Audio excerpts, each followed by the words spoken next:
In this video, we're going to cover the vowels of Pingji, and there are a lot of vowels in Cantonese. So, just an introduction, we're going to divide vowels up into two types. We're going to have our basic vowels, also known as monophthongs, meaning a single sound. And these basic vowels can be represented by a single letter or a doubled version of that letter. So, for example, a double A. The other category is compound vowels, also known as diphthongs. And basically, these are when you put two different sounds together. So for example, in the English word hey, that's an e sound plus an e sound. So e, a. That's a diphthong. So in Pingji, anytime you put two different letters together, you get a diphthong. This isn't the case in other romanizations for Cantonese though. I'll also frequently mention short versus long vowels. And basically, short vowels always need an ending consonant in Cantonese.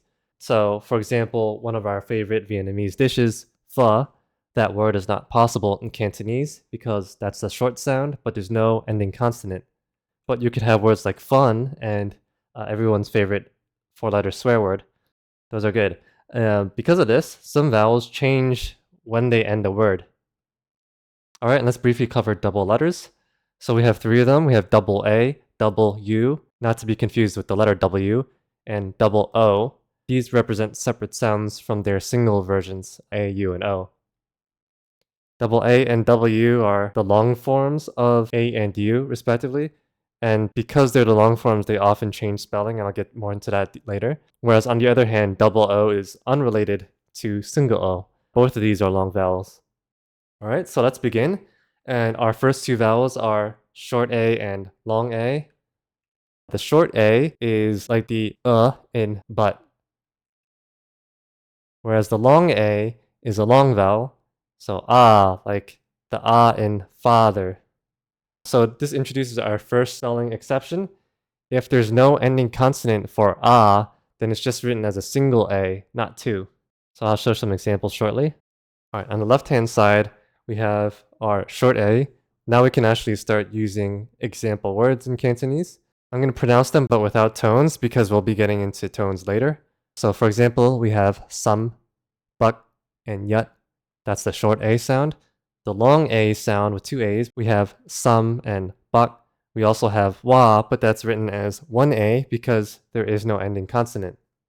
Our next vowel is the letter E, and that represents the e sound. So some examples here are lang and ye. Next we have the letter I. This actually represents two sounds, which is actually simpler than English and Mandarin. So our main sound is the long vowel E, just like in the word keep, eep.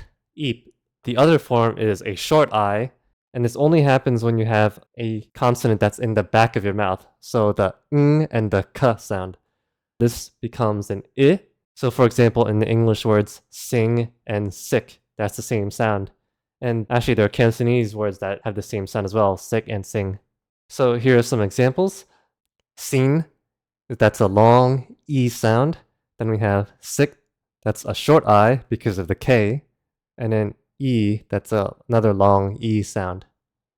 Next we have the letter O. And this one is kind of like if you speak in English with a Boston accent and say the word Boston. So Boston, or, that's the same sound. It's also the same sound as in Mandarin, the or, like or, the word for me. And the word for me in Cantonese is ngo. So same exact vowel sound. We have some other examples here, hon and wong. Next we have the long oo sound, and this is represented by two U's, a double U. So for example, we have here bun and mun. And then also at the bottom we have gu, but you notice this is written with one U because it has the same rule as a double A, and that's if there's no consonant at the end, you just need a single U. Speaking of the true single U, U is a short vowel, and there are two pronunciations for this one. The general easy way to think about it is it's kind of like the vowel in look, that kind of sound. So that specific sound happens when your final is a back consonant. Again, that back consonant, the n or k sound. So for example, like in the word look. The other sound is when you have a mid consonant as the final, so the n or the t sound. And it's kind of similar but more rounded, so it's the sound, Let's look at some examples. So the sound, we have look, and yung on the left. And on the right side, we have chut and tun to represent the sound. The next is the letter V, and that's pronounced as ü. So if you speak Mandarin, that's the exact same thing as in the word nü. In German, you may recognize this as the U umlaut, for example, as in über. And in French, you might recognize that as in the word rü. And if you're not familiar with any of those, here's how you say it. So you want to spread your mouth like a smile and say the word e. Now continue to make that sound e, but then slowly turn your mouth into this rounded shape, the same shape when you say the sound u.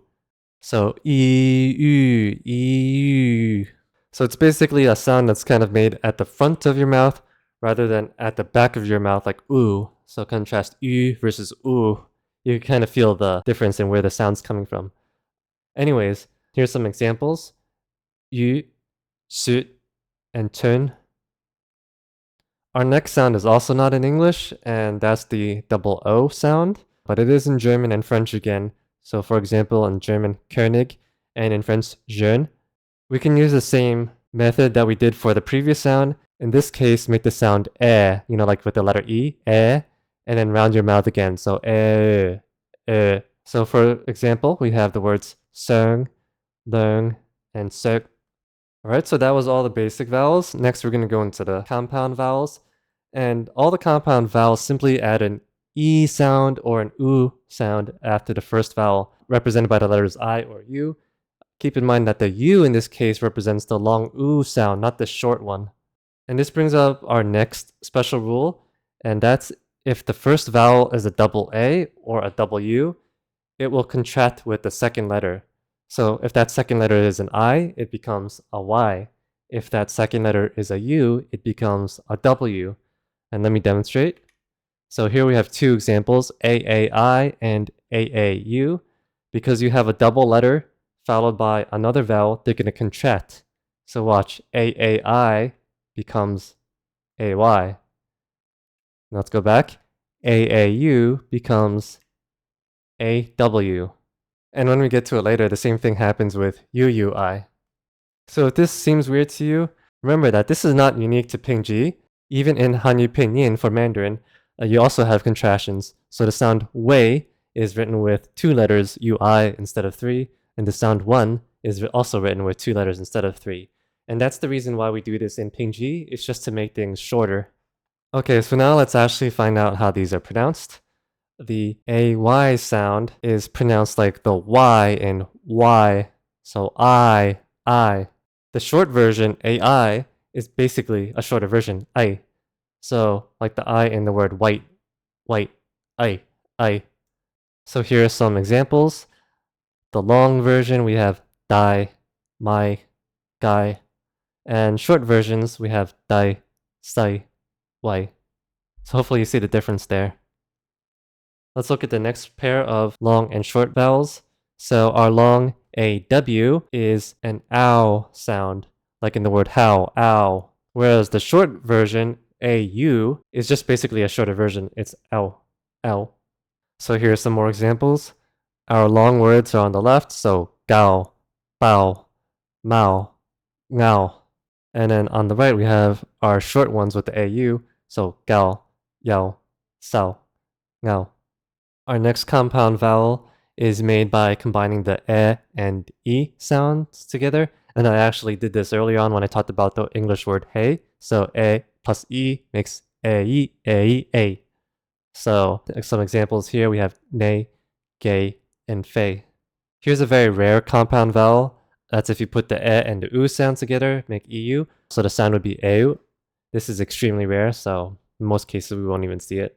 Next we have the E plus U sound, EU. So some examples on the right, we have U, Siu, and Giu. Next, we have what happens when you put O and E together, oi. So again, some examples are oi, toi, ngoi, and hoi. Next, we have O plus U, o. So just like an English word go, oh.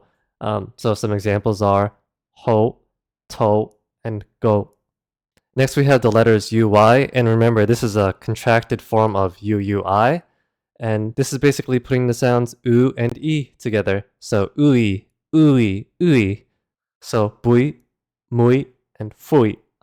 And then finally, our last vowel is the short form, and this is the short U plus the E sound. So yi, ei, ei, ei. By the way, this has no English equivalent, so I couldn't even give an explanation, but some examples are kai, soi, and noi. And with that, we finished all the vowels in the Pingji Romanization for Cantonese. Next up, we'll have the meat of Pingji, which is the tones.